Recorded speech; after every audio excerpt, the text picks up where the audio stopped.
A big welcome to you on today's edition of the Constitution, where we talk about issues as always that has to do with the economic, social and political order of the Nigerian state in all perspective.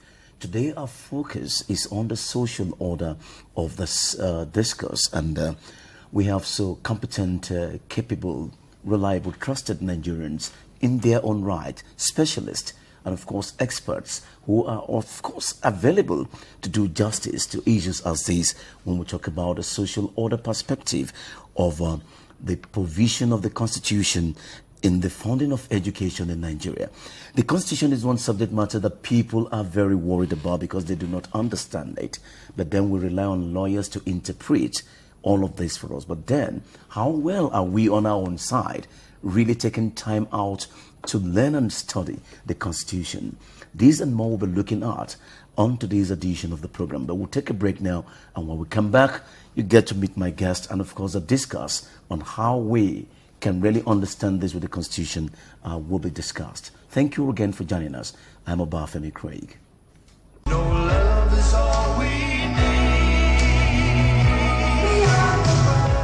Fellow Nigerians, the International Center for Tax Research and Development brought about the program on the Constitution to assist both government and the people.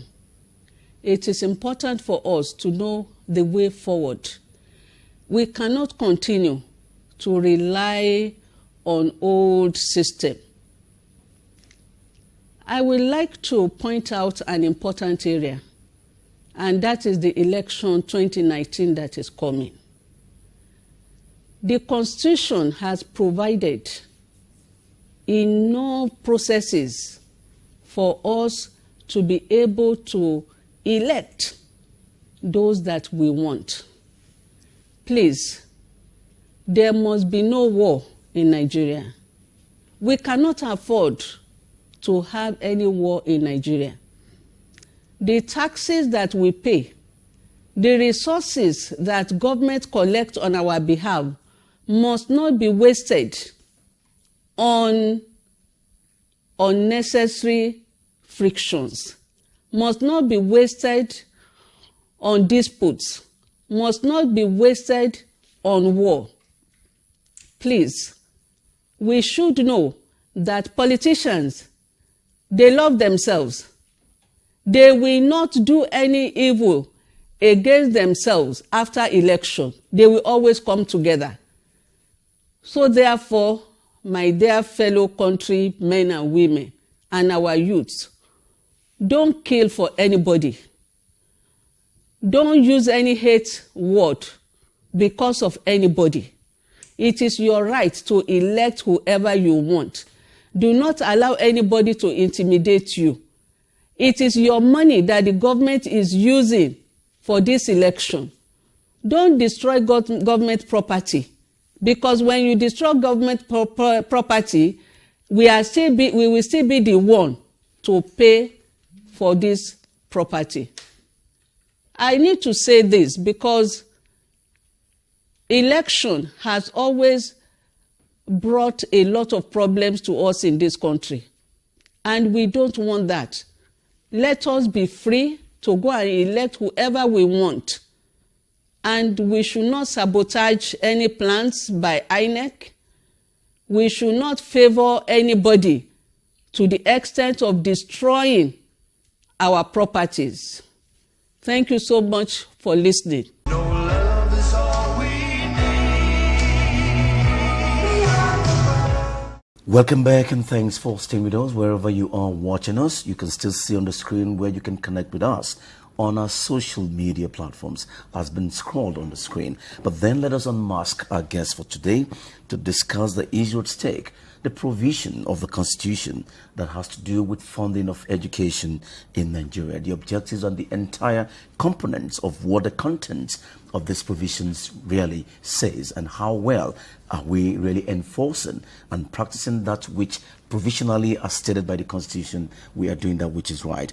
To discuss this with me today, I have Dr. Without pride I want to say that, Dr. Titilayo for welcome. She's the chairperson of the Social Order Group International Center for Tax Research and Development. And I want to say a big welcome to have you here today, madam. Thank you very much for the honor of your esteemed presence, so to speak. Thank you. And of course, some of you will say, yes, you've been waiting for her to speak, because you always tell us that she's not only intellectually sound, but you are always surprised as to how much she gets that information to tell us more about how we should know some things that we do not know. And for her to be saying all of this, finding time to educate issues on this is indeed something commendable, as we always have with pride Mrs. Borenike Tejuade Babintina Shai as guest on this forum. It's a great honor again to have you back again to talk about issues with us. Thank you so much, Femi. It's my pleasure being here. We appreciate you, ma. Now, Dr. Falk, I'm going to start with you today. I am really happy with what I know about you. But what we must also know about the subject matter is another thing today. And I know you are competent to lead us through that. Understanding provisionally what the Constitution says in the funding of education. You're an expert in this in terms of who you are, and what can we really understand? What does it say? And what must we do, and what must we know in all of this ramification in the provision of funding of education? Thank you, Mr. K. I want to start with the provisions of the Constitution when it comes to education. And specifically, I'll go into Section 18. If we look at the Section 18 of the Constitution, it talks about government's responsibility when it comes to education. One of the things it says is that the government shall direct its policy towards ensuring that there are equal and adequate educational opportunities at all levels. I'm actually picking some specific words there of equal, adequate opportunities at all levels. That's very important. Now, the second subsection of that section says, government shall promote science and technology. If I want to go deep into this, I'm saying that government shall make sure that we have colleges of science and technology, schools that are specialized in science and technology, and focus on technology education. Focus on students that will come out and become engineers, IT experts, and give enough resources to develop that sector of the education. Now, the third thing is that the government shall strive to eradicate illiteracy. And to this end, government shall ask, and when practicable, provide free and compulsory universal primary education. I always have a passion for primary education because that's the foundation. I saw that played out when you were a guest on the program. We talked about foundational growth. That's the foundation. Because if you miss, not short of going into the biblical principle of if the foundation is shaking, what can the righteous do?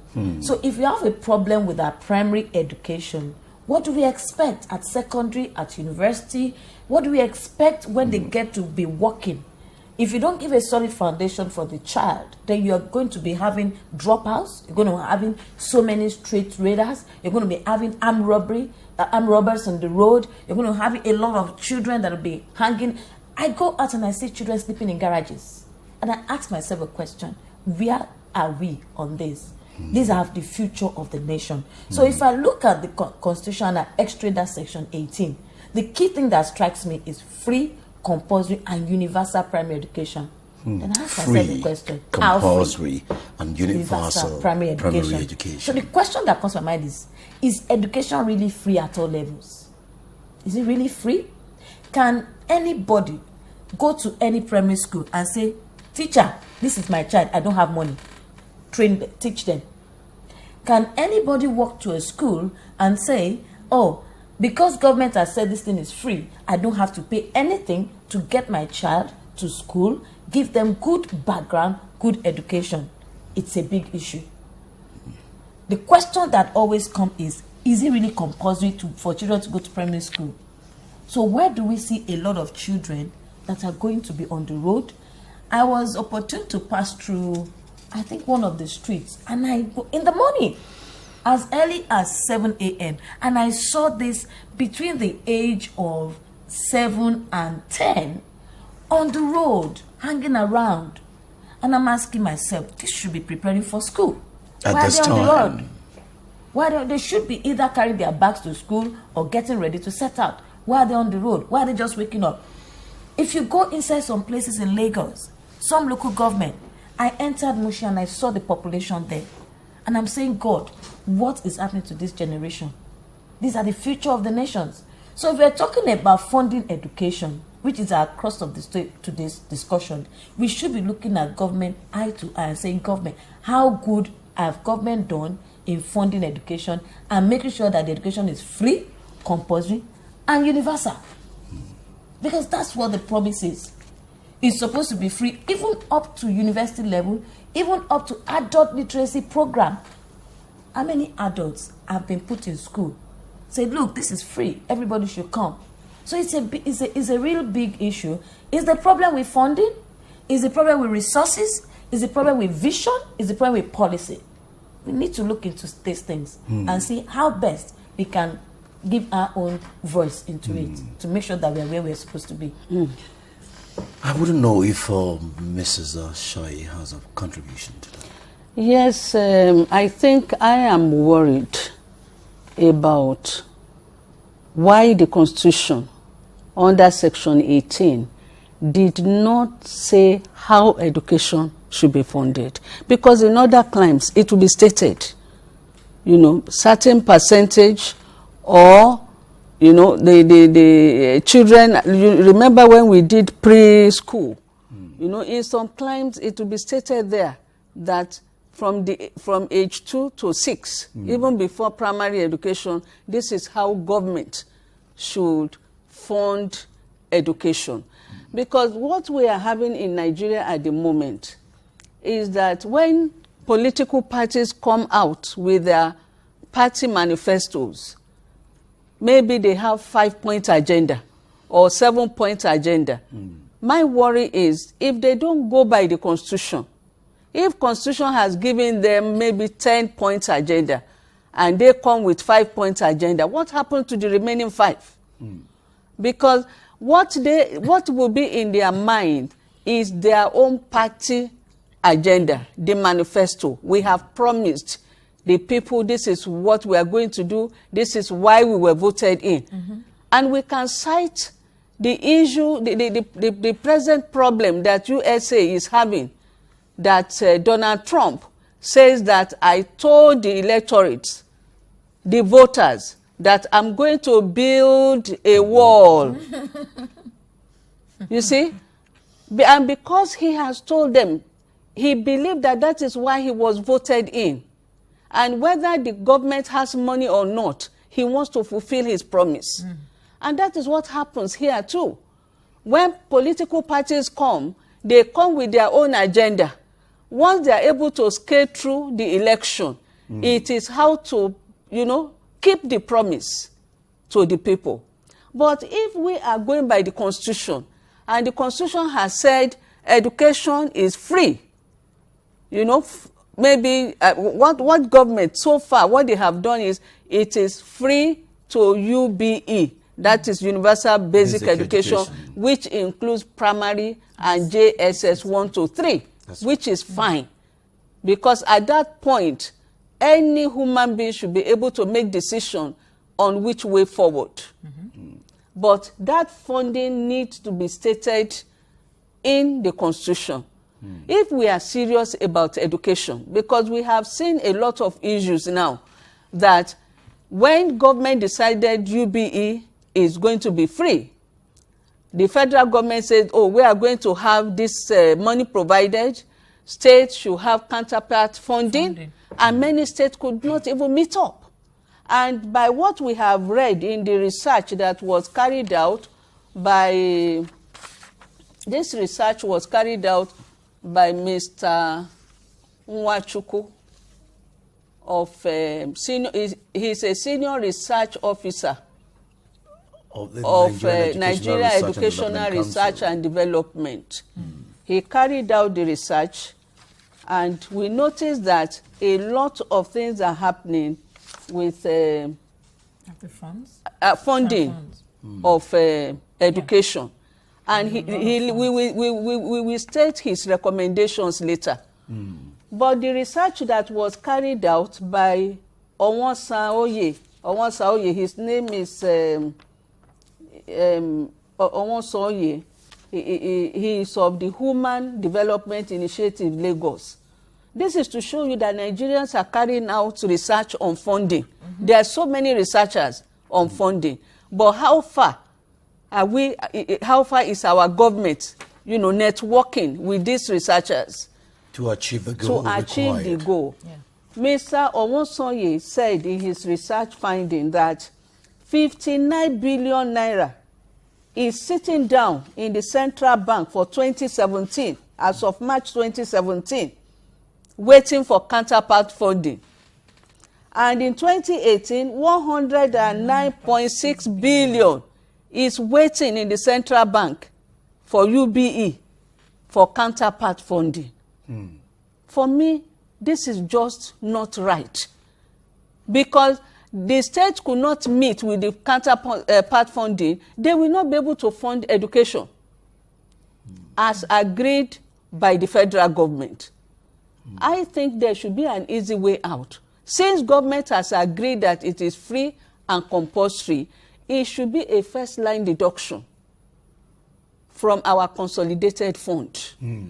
And everybody can know that whether you are going to private school or you are going to public school, Yes, fund. as long as your child is a Nigerian citizen, that will be free. But the question which Dr. Fawokon has asked, what does the free education cover? Is it tuition? Is it books? Is it infrastructure? Is it utility? That's right. You remember our former president, President Jonathan, said when he was going to school, he did not have shoes to wear. We wouldn't want our children now to be going to school without shoes to wear. So government must sit down. What are things that are involved in this compulsory free basic education? Do we now look at a concern here which has to do with policy of government in this direction? Has it to do with we not getting it right the way it should be done? Because if the policy is right, I think the direction and the focus of what we're saying will be taken and will be right. I think before Chief Mrs. Ashai speaks, I need to make something clear when it comes to the issue of policy. Policy is a direction that we want to go. Now, if we don't get the thinking behind the direction right, the policy will be faulty ab initio. You could have a good policy, but you may have problem with the implementation of the policy. So there are so many things that needs to be considered when it comes to looking at government policy on education, like we said. Now, I can't, from what we've said before, government so much looks at the political angle. But we must look for something that is sustainable. When a government comes and goes, what happens? Is it that every policy of that government goes with the government, or those policies move forward and they can move ahead to achieve the purpose? Now, I had a practical, I just want to be very practical in this discussion. I had a practical discussion yesterday with someone who went to somewhere in Ogun State. And it was in a very remote village where you have to take Okada at 800 naira from the city. Now, the children will trek that same distance Okada will carry for 800. The children will trek it to school and back. Wow. And the school is like a hut. This is within a look. And that same time, there were political campaign coming into that area, and they gave them just 12 notebooks. And I'm asking myself a question. We've missed it somewhere. Definitely. Because funding for the school comes up with you planning specifically to deal with the matter. To be able to say, at every point in time, I have funds available to manage this process. So we cannot afford, because I still ask a question, can parents really afford to finance education of their children? If children have to trek that long, they want to have this education, but the parents cannot afford to put them on an Okada for 800 naira to the school. And that's just two alone. And for that's 800. two, not to four. So it's one thing is, policy issue is there. implementation is also another problem. But like Chief Mrs. said, from the beginning, do we really articulate how we're going to fund this education if it's going to be free? Because I don't believe anything is free anyway. Tax, this is taxpayers' money. When they tell us bail is free, yes, you still pay. And nothing is even free in Freetown. Yeah. So what we are just trying to say is, when there is a clear direction as to what education people should have access to and how it will be funded, then it is easy for taxpayers to say, government, you've told us you're going to fund education through this means. But what we've observed is that this is not happening, and then we can ask questions. But a lot of times, we just come with political agenda, and once that party goes or that regime goes, we start all over again. All over again. And whereas it should have been institutionalized to say that this is a continuous process of governance that must not be changed. But I think the Constitution is so clear about it. Yeah, but it seems the focus is usually shifted away from what the Constitution says. In most cases, agendas are like personal agendas. No. What happened is that, like I said earlier, political parties come with their manifesto, party manifesto. They don't actually follow the Constitution. And when they are, rolling out their plans, they do it as if they are doing favors to us. And that is why we have brought this issue on the Constitution. Let us discuss the Constitution for once. When you talk about education policy, let me tell you, Nigeria is one of the best countries in the world with fantastic policies. Somebody has said it, that when they compared government policies with other policies in the world, it's one of the best.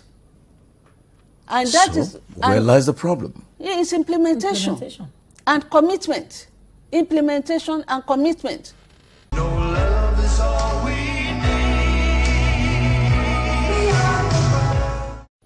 Like we just pointed out, if you say UBE, Universal Basic Education, is going to be free, and you are now telling the state go and be looking for counterpart funding, where are they going to get it from? The same states that were funding the salaries of their employees.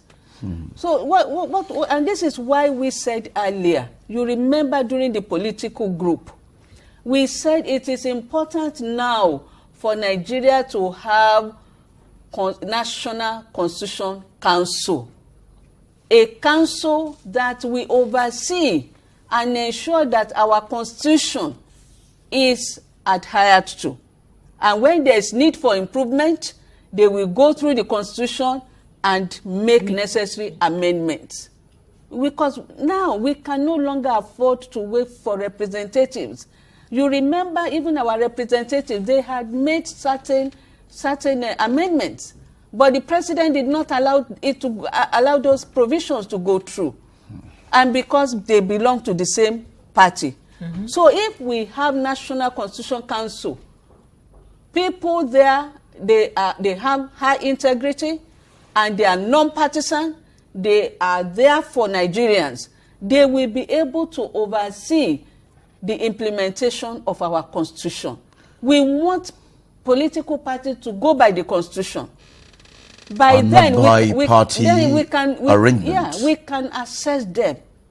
And when we talk about funding of UBE, like I said earlier, I want the Constitution to state it, that it should be, first line deduction. There's no need for state to go and be looking for counterpart funding. This is something that is for the nation. But we know here, Ma, that government, by virtue of these committed provisions of stated in the Constitution of what they must do yearly allocate budgets, fundings for education through the budgeting allocation. Is it to say that that is not enough to meet the requirement, or they are not just being implemented in that direction to achieve the same cost we're talking about?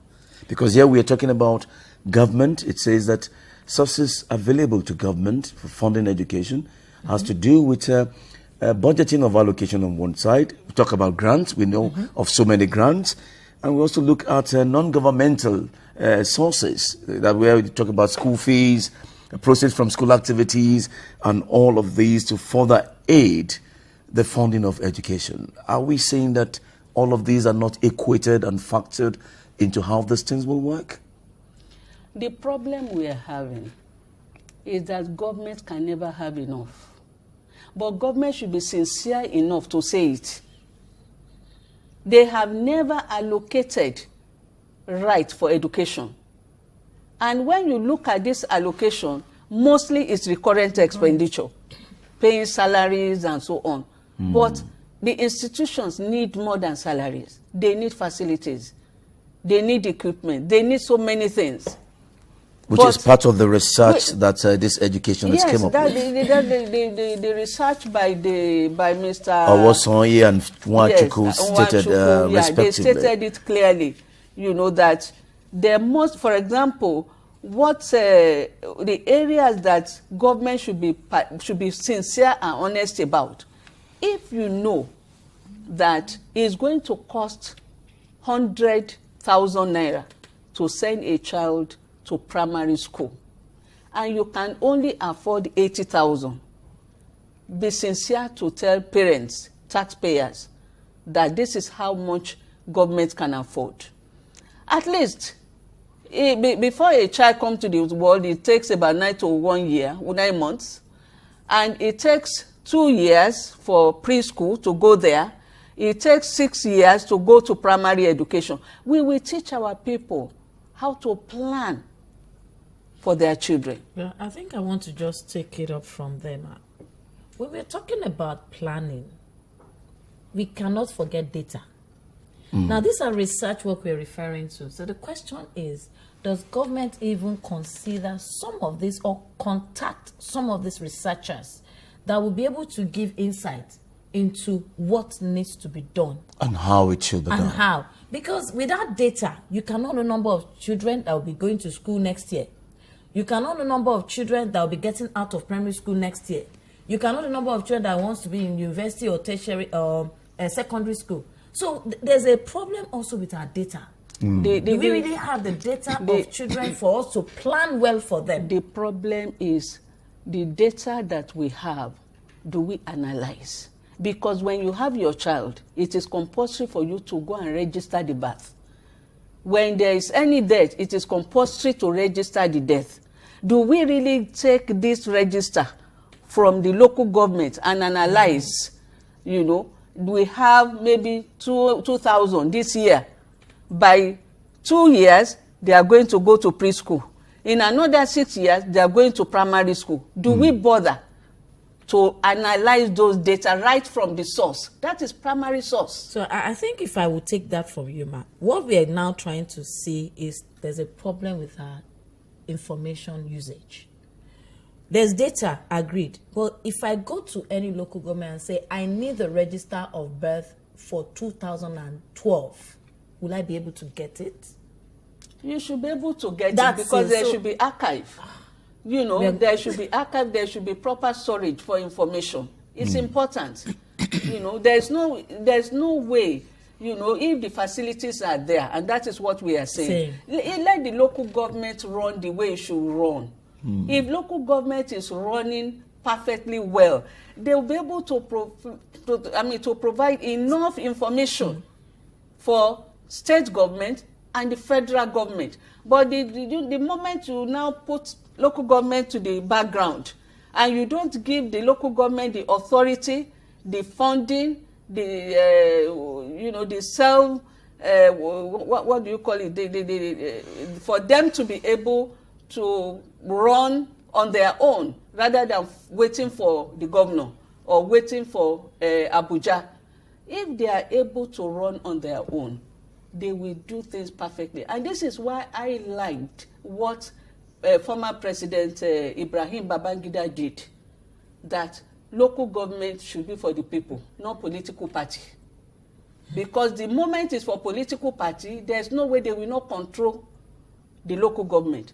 So if it is for the people, for the community, they will face their work, seriously. They will not be waiting for dictate from the state government or from the federal government. And we hope that after this 2019 election, we'll be able to sit down and see how local government should run, because they are the, so that will mean a review of some of the policies. They are the primary government. I can go and knock at the door of my chairman if he has not done what I want him to do. But can I go to the state house like that? Can I go to Abuja like that? But there is a problem there, ma, because even you're coming back to the issue that we had and the way forward. Because if we take local government back to where they should be, then maybe we can go to this approach that we're looking at. But the way we are structured now, you find out that a lot of local government chairmen are not even looking at the grassroots people. The way they look at it is more like, I'm in the office now. Whatever I can get while I'm in office, and make my own impact known. That's what comes out. And so even at times, some funds that are meant for some things, there's misappropriation of funds and nothing is happening at the local government level. Now, the question we now ask ourselves is, can the citizens at the grassroots walk up to a local government and say, sir, you are not doing what we want you to do for us? They can. You remember SAN, Mrs. Titi Lola. Layo. Titi Lola Akinlaon. Sorry, Titi Lola Akinlaon. She said she was, her husband wanted to patch the road on her street because, it was causing some, discomfort. And then some boys from the local government came and said, no, you cannot do that, you can't patch road, you don't have authority, and so on. He said, fine. She decided one day to go to the local government very early in the morning, and she said she wanted to see the chairman. And the secretary said, madam, do you have appointment? I said, no, I don't have an appointment, but I want to see my chairman. At the end of the day, the chairman saw her. He was very apologetic. Oh, madam, tomorrow morning we are coming there. I will come with my boss. We will be my boys. We will be there. We will patch the road. She said she was pleasantly surprised that the chairman was there with, with the boys, making sure that the roads. Yes, that is governance. That means we're talking about having advocacy group, because I'm looking at it beyond the level. I can walk up to a local government chairman. No love is all we need. What can an ordinary, I'm sorry to use that word, someone who is still struggling with his life, with his family, walk up to the local government and somebody will not say, what do you need, and beat the person up? So we need to get to a state whereby we build up the confidence of citizens to be able to ask for what belongs to them. Exactly. That has to be done. That's because until when we have so that bold, the rights. sensitization is not there. Sensitization to know That your they have a right yes. to do this and a right And not they to have do to it this. for them. So we need to get to that level. And then coming to the issue of education, every parent should know what the Constitution says. Exactly. That education is free. And to what extent? And then they should be able to say, government, you said it is free. I have one boy, I have two boys, I have three boys. They are of this age and they're supposed to go to school. But I got to the school, they gave me problem. You must sort me out. Or else these children become your children. You must, because we need to have that confidence to challenge what is happening for us to get what is our rights. If the Constitution says it's free, compulsory, which means as a parent, I don't have a right to keep any child at home, not to go to school. And if it is compulsory, the question is, how has government made it compulsory? Do we ensure that every parent sends their children for registration the moment they are in the long holiday? They start saying new session starts in September. So between the month of July and September, those children must be registered to start school once they get to school age. I mean, do parents know at what point their children should get to school? We know, everybody know age 6. So once your child is 5+, registration must happen. There should be enlightenment.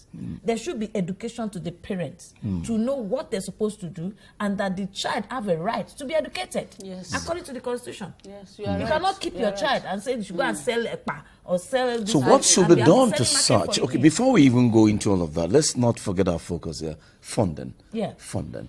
Now, it's been established that the government cannot do it alone, just like you said, supposedly. But the government should be sincere enough to say that this is what we have. Yeah. with the citizens. But we need to look at other partnership that must work in this direction. You know what is happening at the moment? We have education tax fund that... I was just going to come to that. Yeah, that organizations pay every year to subsidize cost of education. But unfortunately, it used to be for both primary, secondary, and university. But when the federal government, I think during Obasanjo period, came up with the issue of UBE, and then the state should also have counterpart funding, they now left that education tax that companies are paying for tertiary education, But if the education tax has been used judiciously, it should be able to cover all levels. But you'll find that the funding of even the commission, you see, when there was a time I was researching into this funding of education, and if you look at how the money had been spent, like the officers going to US, to UK for, one seminar, one conference, and I began to ask myself, is that why companies are paying this education tax? And that is why I suggested that if government knows that to educate a child is going to cost, in the primary school, is going to cost 100,000, and they know how much funding they have, they should be sincere to tell parents, taxpayers. Maybe, because what we are looking at the moment, you'll find that because government is giving allocation, you are not giving education voucher, we are having a lot of problem. Because when I was in Ogun State, I told former governor, Benga Daniel, because we're having problems with funding of education. And I said, the governor should ask universities to tell him how much does it cost to educate a child in the university, to educate a student in the university, so that we can, if the government is going to give maybe 50% for tertiary education, then that voucher will go to that child. And when the school gets the voucher plus whatever the parents is going to pay, they will not waste resources because they know they are now receiving school fees from the students. But because government is meeting the needs of the university, in most cases when the university says, oh, we need 100,000, the government will say, oh, what we have is only 25,000, go and manage it. How are they going to do that? So do we blame education practitioners in this regard for not speaking up where they should? They are speaking up. They are not keeping quiet at all. Because I have attended some seminars, I've seen some seminars, even the last one. One thing is to speak up, and another thing is to be. When they speak, or when they rise to the occasion, you see, possibly, like you said, the government or governments may not have enough budget, like we're saying. The other sectors of the socioeconomic, political setting of the country will need attention. But if they don't speak, it could affect all we are saying today. Let me give you the name of one person, and you will know how he spoke before he died. That is Professor Babs Fafunwa. He really fought for certain policies, to be entrenched in the system. You see, the problem is when government believes that they are all in all. That's our problem. Is that? The Professor Babs Fafunwa fought that this education, at least from the primary level, should be taught in the language, the mother tongue. And that is why you find that the fallout, the fallout of the disagreement from the federal government, because I don't see why they cannot accept such policy. It was a good policy. And you find out now that most of the dropped out that we have is the fact that they cannot understand English language. When we were in school, they were teaching us in our mother tongue, Yoruba. You know, I can read Yoruba very well, even up till now, you know, and they were still teaching us English. It was when we got to standard 1 that they started now teaching us fully in English language.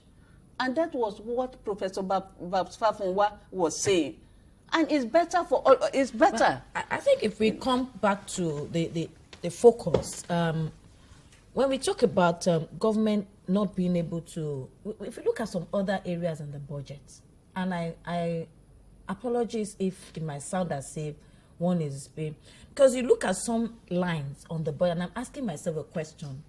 If I, as a political office holder, I get as high as 12 million per month, and I'm really pained that the education of the children is suffering, there's nothing stopping us from saying, look, let's have a reallocation. Let's look at that sector that is suffering and needs funding, and needs supervision, and needs good implementation, and move things around, such that there's a shift. But most times you find out that these sectors where they already have these huge sums are even asking for more. Not looking at those areas, because the budget allocation is another thing.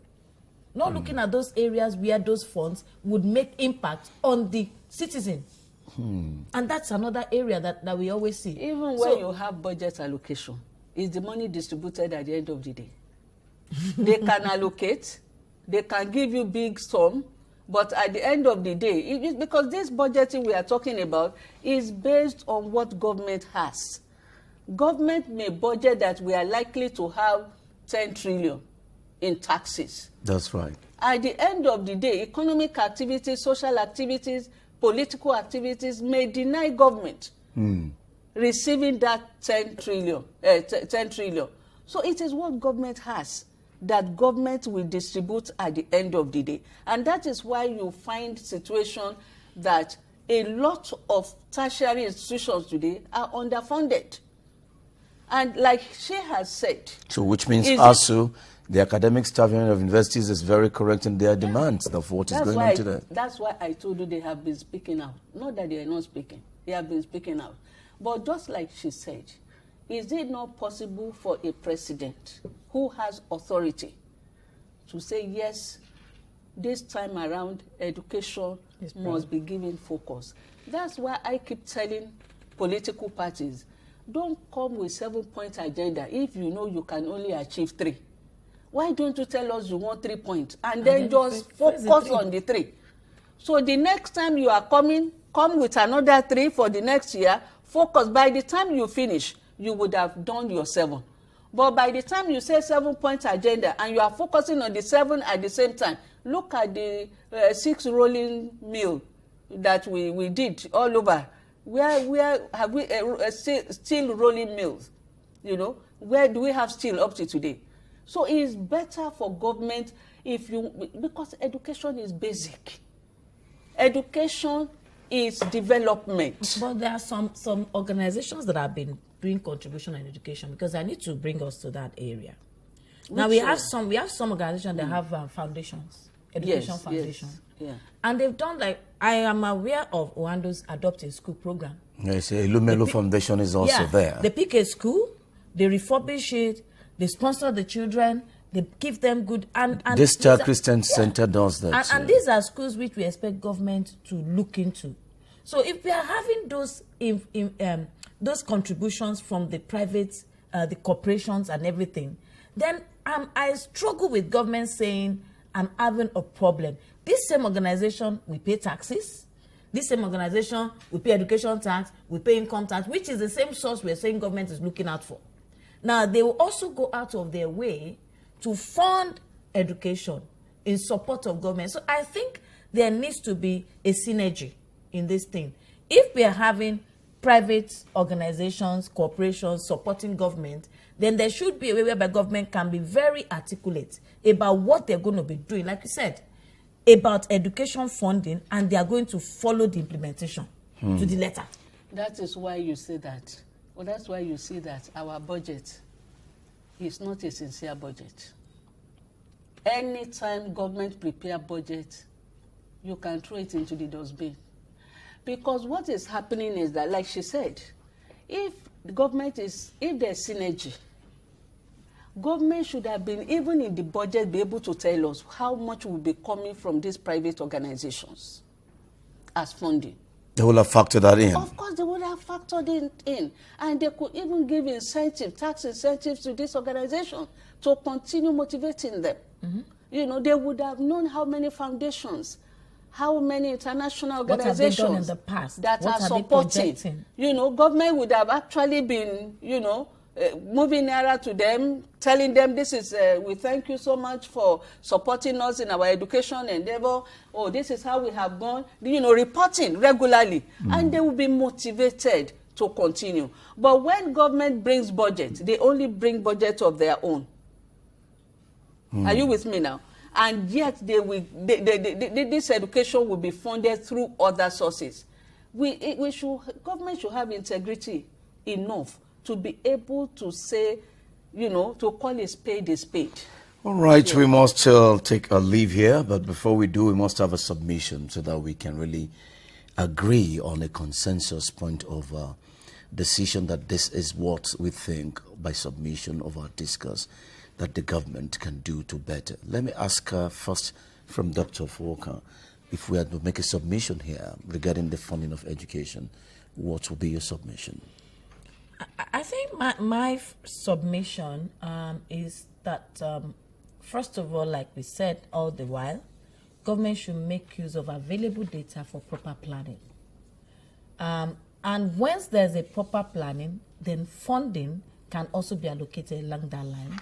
And not just for allocation, but implementation monitoring is important. So once we have a policy that says this is how education is going to be funded, then implementing and ensuring that the budget sum for that particular funding is achieved. It's important because what we've had is that we have a lot of documents that are written, but they are not properly implemented. Nobody's monitoring. There's something we call budget monitoring. How have we achieved this? So I believe that when we use the data, like we said, we have a lot of data available. We have research works that gives government insight into what to do to ensure that funding of education is not a nightmare. And parents are not lamenting. If you look at the number of secondary schools we have now, public primary schools, private primary schools, I look at the amount they collect as school fees. I compare that to it's not how many parents can afford it. But parents are forced to go that way because they cannot find that solace in what government has provided. School, yeah. So I think government needs to go back and look at this policy very well, look at the funding aspect of it, look at the use of data, make sure that the data available is being used to achieve the aim of appropriate and adequate funding of education so that it can actually be free for all at all levels. Mrs. Babentina Shai, what will be your own submission? For me, we have to include in the Constitution how government should fund education so that government can ensure that it is followed to the letter. That is one. Secondly, I want us to move away from this old practice of funding institutions of education. Let us fund people. Let us give education voucher. Let them be free to go to anywhere they want to go to. Let the school, because the problem we are having in most cases in our educational institutions, especially tertiary institutions, is because government wants to dominate activities there. When in the university, they are going to have maybe 200 students, you see the National Assembly sending almost 500 names to the university. So you find that the universities are not free because it is the federal government who will want to appoint the VC, isn't it? And they want to control. So government should move away. Let education administrators, let them function. So if you give... And more so that we have them in abundance. We have them. So if you give education voucher, students, you are funding... It's per child, per student, per child. Yeah. So schools now, and it is important for government to know how much does it cost to educate a child in primary school? How much does it cost to educate a child in secondary school? How much does it cost to educate a student in university or technical college or other institutions? And with education, government must now open the doors. You know, once somebody moves out of secondary school, let there be so many routes in the tertiary institution. It doesn't have to be university alone. There's technical colleges, there are professional colleges, there are other colleges. And one thing that is important, because this is something that is causing problem for us. When we continue talking about university, it's important for government to allow schools that are professional schools, maybe School of Engineering, for example.